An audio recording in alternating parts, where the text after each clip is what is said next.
अस्सलामुअलैकुम, मेरा नाम है उमैर और आप देख रहे हैं उमैर्स वर्कशॉप। आज मैं बात करूंगा इस 50 चूज़ों के ब्रूडर के हवाले से कि इसका साइज़ क्या है, इसको कैसे यूज़ करते हैं, इसमें कितने चिक्स आते हैं और क्या क्या चीज़ों का ख्याल रखना पड़ता है।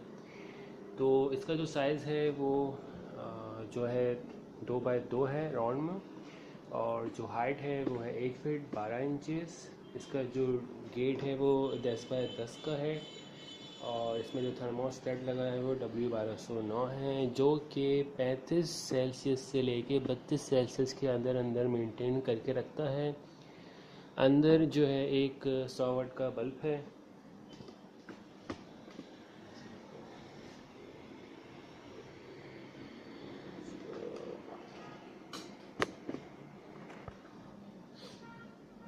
इसमें जो है ये 100 वाट का बल्ब है, और ये जो सर्किट है इसका सेंसर यहाँ पे जो है हैंग हो रहा है। यहाँ पे चूज़े चलेंगे वहीं का टेम्परेचर ये शो करेगा, और जो हाफ़ साइड होती है रोटर की वो वार्म होती है, और जो हाफ़ साइड होती है वो कोल्ड रहती है। तो मिसाल के तौर पे अगर चूज़ों को गर्मी लगती है तो वो इस साइड से उस तरफ चले जाएंगे, और सर्दी लगेगी तो वो बल्ब की तरफ वाले एरिया में आ जाएंगे। इसकी जो बेस होती है, बेस पे हम डालते हैं लकड़ी का छिलका, जिसके बहुत पतला वाला नहीं, नॉर्मल मीडियम टाइप का, इसके ऊपर चूज़े चलते हैं ताकि उनके जो पंजे हैं वो ज़ख्मी ना हो। दूसरा ये कि उनका जो पानी का प्याला होता है पतला रखते हैं, ठीक है। मिसाल के तौर पे इस तरह का एक छोटा सा ये पतला प्याला रखा जाता है, इसमें पानी रखा जाता है, और इसी में जो है इसी टाइप की प्याले में आपने ज़ीरो की फीड रखनी होती है, जो कि वो खुद खाना स्टार्ट कर देते हैं। पानी का पतला प्याला रखने की वजह ये है कि अगर आप गहरा प्याला रखेंगे तो उसमें पानी में वो फिर खेलना स्टार्ट कर देते हैं, फिसल जाते हैं, गिर जाते हैं उसमें, और गीले हो जाते हैं, फिर वो बीमार हो जाते हैं। तो उस चीज़ से बचने के लिए हम पतला प्याला रखते हैं। नहीं तो इसका एक ड्रिपर आता है चूज़ों का छोटा वाला, इसमें से बूंदें टपकती हैं, वो पानी पीते हैं, और वो जो है वो भी ज़्यादा अच्छा है। इसको राउंड रखने की वजह ये होती है कि जो चूज़े होते हैं वो एक के अंदर एक जो है गर्मी ना मिलने की वजह से इसके अंदर एक घुस जाते हैं।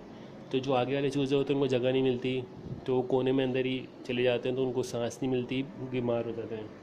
तो उस चीज़ से हम बचने के लिए इसको राउंड रखा जाता है कि जो है चूज़े घूमते रहें, एक के पीछे एक ना घुसें। अब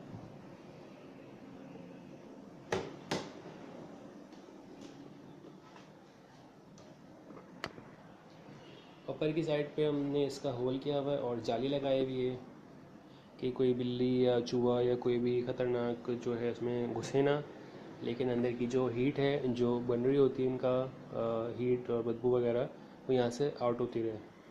तो ये एक वेंटिलेशन टाइप की चीज़ है। यहाँ पे आप चाहें तो लॉक लगा सकते हैं, लेकिन हमने यहाँ पे वो दिया हुआ है, लेकिन चाहें तो लगा लें कि बिल्ली खोल भी सकती है आराम से। तो बस ये है, हमने इसको स्केचर लगाया हुआ है।